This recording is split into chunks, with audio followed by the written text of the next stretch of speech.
నా డయాలిసిస్‌కి ఎంత ఖర్చొచ్చింది? అంటే ఎంత మనీ అయింది అనేసి చాలామంది నన్నడిగారు. నా డయాలిసిస్‌కి డయాలిసిస్ టైంలో నేను డైట్ ఎలా మెయింటైన్ చేశాను అంటే స్కిన్ అంతా పోయింది. చూడండి ఇక్కడ ఫోటో డయాలిసిస్ ఇంకా స్టాప్ అయిపోయేది. బుక్‌లో అయితే ఇదిగో ఇలా రాస్తారు. ఫస్ట్ 2 బుక్స్ నాకు. నన్ను ఇంటి దగ్గర వదిలేసి ఆ నైట్ మళ్ళీ ఇంటికెళ్ళిపోయేవాడు. మా ఇంట్లో వాళ్ళందరిని ఫుల్‌గా తిప్పేసిన. హలో అండి. Welcome to my channel. మీకు థంబ్‌నెయిల్ చూడగానే అర్థమై ఉంటది. డయాలిసిస్‌లో నా కష్టాలు ఏంటి అనేది మీతో షేర్ చేసుకోవాలనుకుంటున్నా.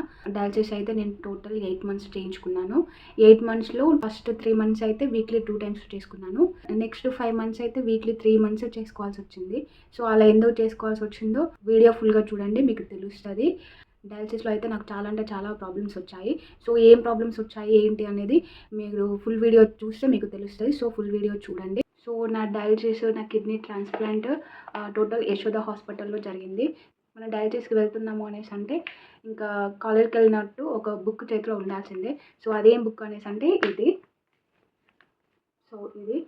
ఇదేంటి అనేసనంటే మనం డయాలిసిస్‌కి వెళ్ళగానే ఫస్ట్ వెయిట్ చెక్ చేస్తారు. వెయిట్ ఎందుకు అనేసంటే ఎంత వెయిట్ పెరిగారు ఏంటి అనేసి చెక్ చేస్తారు. వెయిట్ చెక్ చేసిన తర్వాతకి డయాలిసిస్ అయితే స్టార్ట్ చేస్తారు. డయాలిసిస్ మనం ఎంత వెయిట్ పెరిగామనేది దాన్ని బట్టి డయాలిసిస్ అనేది స్టార్ట్ చేస్తారు. అంటే ఎంత వెయిట్ పెరిగితే అన్ని వాటర్ అనేది బయటికి తీసేస్తారు. అందుకనేసి వెయిట్ చెక్ చేస్తూ ఉంటారు. డయాలిసిస్ స్టార్ట్ అయ్యే ముందు చెక్ చేస్తారు. డయాలిసిస్ స్టాప్ అయిన తర్వాతకి కూడా వెయిట్ చెక్ చేస్తారు. అలానే డయాలిసిస్ స్టార్ట్ అయిన వెంటనే బాడీ టెంపరేచర్, బీపీ చెక్ చేస్తారు. చెక్ చేసేసి ఇంకా ఈ బుక్‌లో అన్ని డీటెయిల్స్ అనేది రాస్తారు. అంటే డయాలిసిస్ స్టార్ట్ అయిన వెంటనే టెంపరేచర్ ఎలా ఉంది, ఎంత వెయిట్ పెరిగిల్లు, బీపీ ఎంతుంది, షుగర్ ఎంతుంది అనేసి అన్నీ ఈ బుక్‌లో రాస్తారు. అలానే డయాలిసిస్ కంప్లీట్ అయిపోయిన తర్వాతకి కూడా బీపీ ఎంతుంది, టెంపరేచర్ ఎంతుంది, షుగర్ ఎంతుంది, వెయిట్ ఎంత తగ్గారు అనేసి ఫుల్ డీటెయిల్స్ ఇందులో రాసేసి ఇంకా మన బుక్ మనకిచ్చేస్తారు. మనం కాలేజ్‌కి వెళ్ళినట్టుగా డైలీ డయాలిసిస్‌కి వెళ్ళినప్పుడు ఈ బుక్ అయితే మనకి ఉండాలి. ఈ బుక్ అయితే తీసుకెళ్ళాలి కంపల్సరీగా. ఈ బుక్‌లో ఎలా రాస్తారో మీకు చూపిస్తాను. ఈ బుక్‌లో అయితే ఇదిగో ఇలా రాస్తారు. ఫస్ట్ డే నాకు డయాలిసిస్ స్టార్ట్ అయింది యశోదలో. ఈ డేట్ 21/3/24లో ఆ డే స్టార్ట్ అయిపోయింది నాకు డయాలిసిస్. ఇలా టెంపరేచర్, బీపీ, షుగర్ అన్నీ ఇలా రాస్తారు. నాకు డయాలిసిస్ ఎవరు స్టార్ట్ చేశారు అనేది కూడా వాళ్ళ సిగ్నేచర్ ఉంటుంది. ఆ డయాలిసిస్‌లో వీక్లీ 1 టైమ్ అయితే ఐరన్ ఇస్తారు. ఐరన్ ఇచ్చింది కూడా. అండ్ డయాలిసిస్‌లో మనకి ఏదైనా ప్రాబ్లమ్ వస్తే వాళ్ళు ఏదైనా ఇంజెక్షన్ అయినా, టాబ్లెట్ అయినా ఏ చిన్న టాబ్లెట్ ఇచ్చినా కానీ ఇందులో మెన్షన్ అనేది చేస్తారు. దాన్ని బట్టి డాక్టర్స్ కూడా మనకి ట్రీట్మెంట్ అనేది చేస్తారు. అందుకనేసి మనకి బుక్ అనేది ఇస్తారు. ఇది ఫుల్‌గా అయిపోయింది. ఇంకా నాకు ఇంకో బుక్ కూడా ఇచ్చారు. 2 బుక్స్ నాకు. నేనైతే 2 బుక్స్ ఫిలప్ చేసేసిన. అన్ని టైమ్స్ డయాలిసిస్ చేసుకోవాల్సి వచ్చింది. నాకు డయాలిసిస్‌లో ప్రాబ్లమ్స్ ఏమొచ్చాయి అనేసంటే నాకు డయాలిసిస్ స్టార్ట్ అయిన వెంటనే వామిటింగ్స్ వచ్చేవి. ఫుల్ వామిటింగ్స్ చేసుకునేదాన్ని. అలానే సడెన్‌గా ఫీవర్ వచ్చేది. 102, 103 అంతలా ఫీవర్ వచ్చేది. బీపీ హై అయ్యేది. హెడేక్ ఫుల్‌గా వచ్చేది నాకు. వామిటింగ్ వచ్చినప్పుడు వామిటింగ్స్ చేసుకునేప్పుడు ఇక్కడ డయాలిసిస్ జరిగే టైంలో వామిటింగ్స్ అయితే ఇంకా అసలు ఈ వామిటింగ్స్ పెయిన్, అలానే ఈ పెయిన్ డయాలిసిస్ ఇంకా స్టాప్ అయిపోయేది. ఎందుకనేసంటే మనం నార్మల్‌గా మెడ కొంచెం కదిలిస్తేనే డయాలిసిస్ స్టాప్ అయిపోతది.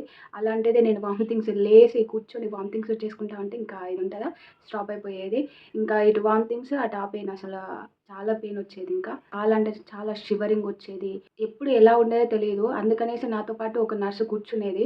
ఎందుకంటే అంత సీరియస్ అయిపోయేది నాకు. ఎప్పుడు ఎలా ఉండేది తెలియకపోయేది. ఒక 5 మినిట్స్ బాగుంటున్నా అంటే ఇంకో 5 మినిట్స్ ఒకలా అయిపోయేది. బాగుంది కదా అనేసి అనుకునే లోపు ఇంకేదో ఒకటి అయిపోయేది నాకు. అలా అంత సీరియస్ అయిపోయేది నాకు. డయాలిసిస్‌లో అయితే చాలా ప్రాబ్లమ్స్ వచ్చినాయి నాకు. ఇక్కడ 3 మంత్స్ డయాలిసిస్ చేశారన్నా కదా! 3 మంత్స్ తర్వాతకి ఇంకా ఫిస్టులా మీద స్టార్ట్ చేశారు. ఫిస్టులా మీద స్టార్ట్ చేసే ముందు ఇది తీసేశారు. తీసేసినాక ఇంకా డయాలిసిస్ చేసిన ప్రతిసారి ఇక్కడ డయాలిసిస్ స్టార్ట్ అయ్యే టైంకి ఇంకా క్లోజ్ అయ్యే టైంకి ఫుల్‌గా క్లీన్ చేసేసి పెట్టాలి కదా! క్లీన్ చేసి మొత్తం నాకు ఇక్కడ మొత్తం స్కిన్ అంతా పోయింది. చూడండి ఇక్కడ ఫోటో ఇస్తున్నా. ఇంత ఘోరంగా అయిపోయింది. నా మెడ నేను చూసుకొని అసలు చాలా భయపడిపోయినా. అంత ఘోరంగా అయిపోయింది. ఎందుకంటే ఇంకా క్లీన్ చేయడమే కదా! మొత్తం టోటల్ క్లోజ్ చేస్తారు కదా! తీసినాక ఇలా అయిపోయింది నా మెడ. నాది నేనే ఒక 10 డేస్ వరకు చూసుకోలేదు. నా మెడ నేను చూసుకొని చాలా ఏడ్చినా కూడా ఇలా అయిపోయింది ఏంటి అనేసి చాలా భయపడిపోయినా నేను. ఇంకా మెడ దగ్గర తీసేసిన తర్వాతకి ఇంకా నాకు ఫిష్‌ల మీద డయాలిసిస్ స్టార్ట్ అయిపోయింది. ఫిష్‌ల మీద డయాలిసిస్ అనంటే మీకు ముందు వీడియోలో చెప్పానుగా 2 నీడిల్స్ పెడతారు. చాలా పెయిన్ వచ్చేది. అనస్థీషియా తీసుకునేది అనేసి. సో, నేను డయాలిసిస్ చేసుకున్న ప్రతిసారి అనస్థీషియా తీసుకున్నా. అలా అందరూ చెప్పేది అలా ప్రతిసారి అనస్థీషియా తీసుకోవద్దు, తీసుకోవద్దు అనేసి. కానీ నేను ఆ పెయిన్ భరించక ప్రతిసారి తీసుకునేది. ఇంకా అక్కడ వాళ్ళు అనేది ఈ హాస్పిటల్‌లో ఇంతమంది డయాలిసిస్ చేసుకున్నారు గానీ, ఇన్ని డేస్ అంటే ఫిష్‌ల మీద డయాలిసిస్ స్టార్ట్ అయినప్పటి నుండి ఎండ్ వరకి అంటే నా కిడ్నీ ట్రాన్స్‌ప్లాంట్ అయినంత వరకి అంటే అయ్యే ముందు రోజు వరకి అనస్థీషియాని తీసుకున్నా నేను. ఇంకా లాస్ట్ డే వాళ్ళన్నారుగా, "ఇన్ని రోజులు అసలు అనస్థీషియా తీసుకున్నదంటే నువ్వే.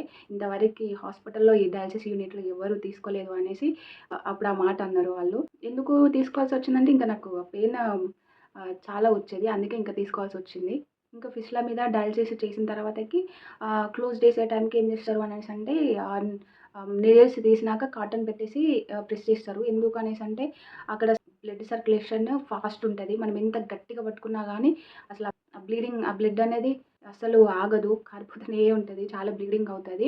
సో, అందుకనేసి నీడిల్ తీసిన వెంటనే గట్టిగా ప్రెస్ చేసేవాళ్ళు. ఇంకా ఆ పెయిన్, ఈ పెయిన్ ఫుల్‌గా ఏడుపొచ్చేది. తీసేటప్పుడు, పెట్టేటప్పుడు చాలా ఏడ్చేది నేను. ఇంకా డయాలిసిస్ మనకి 4 అవర్స్ ఉంటది. 4 అవర్స్ పడుకునే ఉండాలి. ఆ బ్లడ్ అనేది ఆగేంత వరకి అలా కాటన్ పెట్టి ప్రెస్ చేస్తారు. సో, ఇంకొంచెం ఆగిన తర్వాతకి అక్కడే పౌడరేసి కాటన్ పెట్టి మనకు బెల్టులు ఇస్తారు. బెల్టులు కొనుక్కోవాలి మనమే. ఆ బెల్టులనేది గట్టిగా కట్టేస్తారు 2 ప్లేసెస్ దగ్గర. 2 నీడిల్స్ పెడతారుగా ఆ 2 ప్లేసెస్ దగ్గర గట్టిగా బెల్ట్ అనేది ఆ బెల్ట్ ఎప్పుడు తీయాలి అనేసంటే ఒక్కొక్కసారి ఆ బెల్ట్ పెట్టినా గానీ బ్లడ్ అనేది ఆగదు. నాకు ఒక్కసారయితే ఫుల్ బ్లీడింగ్ అయిపోయింది ఇంటికొచ్చిన తర్వాతకి. సో, ఇంకా పౌడరేసి కాటన్ పెట్టేసి గట్టిగా ప్రెస్ చేసి ఒక 20 మినిట్స్ పట్టుకుంటే అప్పుడు బ్లడ్ ఆగిపోయింది నాకు. ఆ బెల్ట్ పెట్టినా గానీ చూసుకుంటూ ఉండాలి మన హ్యాండ్ మనము. ఇంటికొచ్చినాక 2 అవర్స్ తర్వాతకి ఆ బెల్ట్ తీసేసినాక ఇంకా చూడాలి. చూడండి మీకిక్కడ ఫోటో చూడండి ఎలా ఉందో. ఆ బెల్ట్ తీసిన తర్వాతకి ఇదిగో ఇలా ఉంటది. సో, ఇది ఈ స్వెల్లింగ్ అనేది పోవడానికి ఒక 10 మినిట్స్ పడతది. 10 మినిట్స్ అయిన తర్వాతకి నార్మల్ అయిపోతది. అది చాలా పెయిన్ ఉంటది. మళ్ళీ నెక్స్ట్ డే కాకుండా నెక్స్ట్ డేనే మళ్ళీ డయాలిసిస్‌కి వెళ్ళేసి మళ్ళీ అక్కడే పెట్టిన ప్లేస్‌లోనే పెట్టేసరికి ఇంకా చాలా పెయిన్ వచ్చేది. అలా చెయ్యికి బెల్టులు పెట్టుకొని ఇంకా నేను డయాలిసిస్ చేసుకునేసరికి అప్పుడు చాలా వీక్‌గా ఉండేది. ఇంకా నేను అలా పెట్టుకొని ఇంకా మెట్రో ఎక్కి ఇంటికొచ్చేసరికి ఇంకా ఇలా అయిపోయేదాన్ని నేను.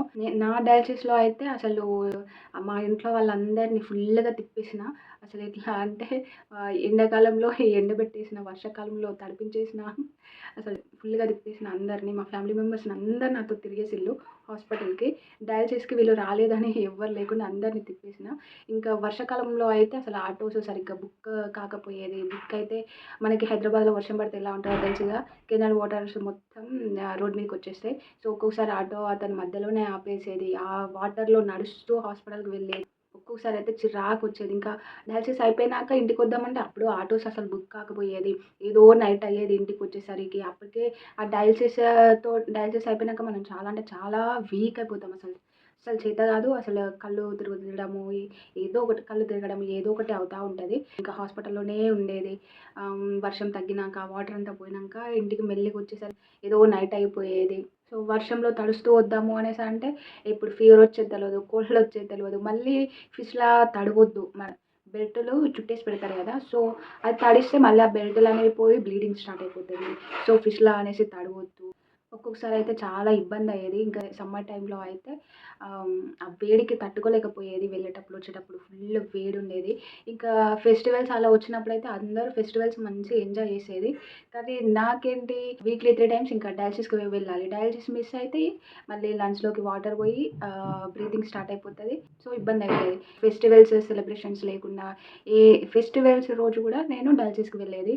అలా అలా ఉండేది డయాలిసిస్. ఒక్కరోజు మిస్ అయినా గానీ ప్రాబ్లమ్ అయిద్ది అనేసి ఇంకా ఫెస్టివల్ డే రోజు గూడా నేను డయాలిసిస్‌కి పోయేది. ఇంకా నాతో పాటు ఎవరో ఒకరు ఉండాలి. నేను ఒక్కదాన్ని వెళ్తా అనేసంటే నన్ను ఒక్కదాన్ని పంపించరు. నీతో పాటు ఎవరైనా వస్తేనే ఇంకా వచ్చిన వాళ్ళనే ఆగమాగం చేస్తావు. ఇంకా నువ్వు ఒక్కదాన్ని వెళ్తే ఎక్కడనో పడిపోతావు అనేసి నన్ను ఒక్కదాన్ని ఎప్పుడు పంపించలేదు. నాతో పాటు మా వారైనా రావడము, అన్నయ్య, తమ్ముడు ఎవరో ఒకరు వచ్చేది. ఇంకా మా అమ్మ వాళ్ళైతే మా నాన్న అయితే ఆహ్, ఇక హైదరాబాద్‌కి మా ఊరికి 5 అవర్స్ జర్నీ. సో, మా నాన్న ఎర్లీ మార్నింగ్ ఇంటి దగ్గర లేసి ఎర్లీ మార్నింగ్ హాస్పిటల్కి వచ్చేది. అంటే 9:30 లోపు హాస్పిటల్లో ఉండేది. నేను హాస్పిటల్కి ఇక్కడ నుండి నేను హాస్పిటల్కి వెళ్ళేదాన్ని. మళ్ళీ నాకు మా నాన్న డయాలసిస్ చేపించి మళ్ళీ నన్ను ఇంటి దగ్గర వదిలేసి ఆ నైట్ మళ్ళీ ఇంటికి వెళ్ళిపోయేవాడు. ఎందుకు అనేసి అంటే ఇంక ఇంటి దగ్గర పనులు ఉంటాయి కదా అనేసి వాళ్ళకైతే నేను ఫుల్ టార్చర్ చూపించేసిన డయాలసిస్ టైంలో అయితే. అందరూ అంతే, ఇంకా వాళ్ళు రావడమేమో కానీ నా బాధ చూసి వాళ్ళు బాధపడేవారు. ఎందుకంటే డయాలసిస్ అలా ఉంటుంది. డయాలసిస్ ఎలా ఉండేది డయాలసిస్ చేసుకునే వాళ్ళకే తెలుస్తుంది ఆ సిచ్యువేషన్ ఎలా ఉంటుంది, ఆ పెయిన్ ఎలా ఉంటుంది అనేది. సో డయాలసిస్ టైంలో నేను డైట్ ఎలా మెయింటైన్ చేశాను అంటే డాక్టర్ వచ్చేసి లో సాల్ట్ తీసుకోమన్నారు. సో ఇంకా నేను సాల్ట్ చాలా తక్కువ తీసుకున్నాను. ఎందుకంటే బీపీ ఆల్రెడీ ఫుల్ ఉండేది కాబట్టి ఇంకా సాల్ట్ చాలా తక్కువ పొటాషియం ఉన్న ఫుడ్ తినొద్దు అనేసి చెప్పిండు. సో నేను పొటాషియం ఫుడ్స్ ఏం తినలేదు. సో నన్ను వాటర్ కూడా తక్కువ తీసుకోమన్నారు. ఎందుకంటే నాకు అవుట్పుట్ లేకుండే వాటర్ ఎక్కువ తాగినా కానీ లంగ్స్లోకి పోయి బ్రీతింగ్ ప్రాబ్లం వచ్చేది. సో అందుకనేసి ఇంకా వాటర్ కూడా చాలా తక్కువ తీసుకోమన్నారు నన్ను. ప్రోటీన్ ఫుడ్ కూడా అంత ఏం తీసుకోలేదు, నార్మల్గానే తీసుకున్నాను నేను. సో ఫుడ్ అయితే నేను నార్మల్గా అన్నీ తినేసిన, కాకపోతే ఏవి తిన్నా కానీ కొంచెం లిమిట్గా తిన్నా. కానీ మెయిన్గా అయితే వాటర్ తక్కువ తాగిన, అలానే సాల్ట్ తక్కువ తిన్నా, పొటాషియం ఫుడ్ తక్కువ తీసుకున్నా. ఎందుకు అనేసి అంటే డయాలసిస్ అవుతుందిలే అనేసి ఇంకా ఏదైనా కానీ డయాలసిస్లో ఫిల్టర్ అయిపోద్ది కదా అనేసి ఇంకా నాకు నచ్చిన ఫుడ్ అయితే తిన్నా. డయాలసిస్ జరిగే టైంలో వీక్లీ 1 టైం అయితే ఐరన్ ఇంజెక్షన్ ఇస్తారు. ఎందుకనంటే ఆ టైంలో మనకి ఐరన్ తక్కువ ఉంటుంది కాబట్టి వీక్లీ వన్స్ ఐరన్ ఇంజెక్షన్ తీసుకునేది. ఇంకా నాకు వామిటింగ్స్ అలా అయినప్పుడు జోఫర్ ఇంకా టాబ్లెట్స్ అట్లా ఇచ్చేవాళ్ళు, అలా వేసుకునేదాన్ని నేను. మెడిసిన్ అయితే నేను ఈ మెడిసిన్స్ యూజ్ చేశాను. ఇవి నాకు సార్ ఇచ్చినవే యూజ్ చేసిన టాబ్లెట్స్. ఇంకా బీపీ టాబ్లెట్ అంటే అది కామన్, మన బీపీ ఉంది కాబట్టి ఇంకా బీపీ టాబ్లెట్ వాడేదాన్ని. నాకు అప్పుడు బ్లడ్ చాలా తక్కువ ఉంది అనేసి సార్ ఒక ఇంజెక్షన్ ప్రిఫర్ చేశారు. 2 వీక్స్కి 1 టైం వేసుకునేదాన్ని పుట్టకి. ఆ ఇంజెక్షన్లో లిక్విడ్ ఒక 2 డ్రాప్స్ ఉంటాయి కావచ్చు అంతే. కానీ దాని కాస్ట్ అయితే 3000 ఏమో ఉండేది. కానీ మా వారు తెలిసిన వాళ్ళ దగ్గర కొంచెం బడ్జెట్లోనే తీసుకొచ్చేది. నా డయాలసిస్కి ఎంత ఖర్చు వచ్చింది అంటే ఎంత మనీ అయింది అనేసి చాలామంది నన్ను అడిగారు. నా డయాలసిస్ టోటల్ 8 మంత్స్ అయింది. అందులో 3 మంత్స్ ఏమో వీక్లీ 2 టైమ్స్ చేసుకున్నాను. మిగతా 5 మంత్స్ ఏమో వీక్లీ 3 టైమ్స్ అయింది. సో నా డయాలసిస్ కాస్ట్ టోటల్ ఎంత అయిందో మీరే క్యాలిక్యులేట్ చేసి నాకు కామెంట్ బాక్స్లో కామెంట్ చేయండి. నా బిల్ రిసిప్ట్ కూడా ఇక్కడ ఇస్తున్నాను. 1 టైం డయాలసిస్ కాస్ట్ వచ్చేసి ఇంత. 3 టైమ్స్ అలా ఎందుకు అయిందంటే నెక్స్ట్ మంత్ నా కిడ్నీ ట్రాన్స్ప్లాంట్ అనుకుంటూ ఇంకా అలా డిలే అయిపోయింది. ఎందుకు అలా డిలే అయిపోయింది అనేసి అంటే ట్రాన్స్ప్లాంట్ చేసుకునే టైంకి ఏదో ఒకటి అయ్యేది నాకు. సో అందుకనేసి అన్ని మంత్స్ డిలే అయిపోయింది. ఎందుకు అంతలా డిలే అయిపోయిందో క్లియర్గా నెక్స్ట్ వీడియోలో చెప్తాను. సో నెక్స్ట్ వీడియో అయితే చాలా ఇంపార్టెంట్. ఎందుకు అనేసి అంటే నా కిడ్నీ ట్రాన్స్ప్లాంట్ ఎలా జరిగింది, కిడ్నీ ట్రాన్స్ప్లాంట్ చేసుకోవాలంటే ముందు ఏమేమి ప్రాసెస్ జరిగింది, అలానే నా డోనర్ ఎవరు, నా కిడ్నీ ట్రాన్స్ప్లాంట్కి మనీ ఎంత అయ్యింది అనేది, నా కిడ్నీ ట్రాన్స్ప్లాంట్ తర్వాతకి ఇన్ఫెక్షన్ రాకుండా ఎలా మెయింటైన్ చేశాను అనేది మీకు క్లియర్గా చెప్తాను. సో ఎవరైనా నా ఛానల్ని ఇంకా సబ్స్క్రైబ్ చేసుకోకపోతే సబ్స్క్రైబ్ చేసుకోండి. ఎందుకంటే మీకు ఇలాంటి వీడియోస్ చూడడం వల్ల మీకు ఒక మోటివేషన్ ఫీలింగ్ వస్తుంది. అలానే ఎలా ఉంటుంది ఏంటి అనేది కూడా మీకు తెలుస్తుంది అనేసి చెప్తున్నా. సో వెంటనే నా ఛానల్ని సబ్స్క్రైబ్ చేసుకోండి, మీ ఫ్రెండ్స్కి షేర్ చేయండి. మీకు వీడియో నచ్చితే లైక్ చేసి కామెంట్ చేయండి. మీకు కిడ్నీ ఫెయిల్యూర్ గురించి అయినా, డయాలసిస్ గురించి అయినా, కిడ్నీ ట్రాన్స్ప్లాంట్ గురించి అయినా మీకు ఏమైనా డౌట్స్ ఉంటే నాకు కామెంట్ బాక్స్లో కామెంట్ చేయండి, నేను రిప్లై ఇస్తాను. అండ్ నన్ను ఇలానే సపోర్ట్ చేస్తూ ఉండండి. Thank you.